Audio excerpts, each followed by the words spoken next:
பால் மழைக்கு காத்திருக்கும் பூமி இல்லையா? ஒரு பண்டிகைக்கு காத்திருக்கும் சாமி இல்லையா? பால் மழைக்கு காத்திருக்கும் பூமி இல்லையா?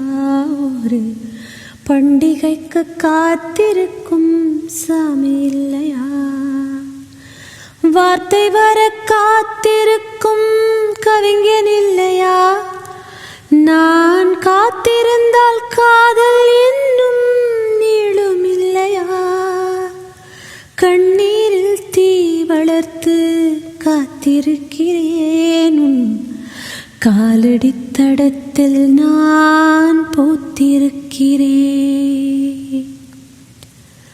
மின்னலே நீ வந்ததேனடி என் கண்ணிலே, ஒரு காயம் என்னடி என் வானிலே நீ மறைந்து போன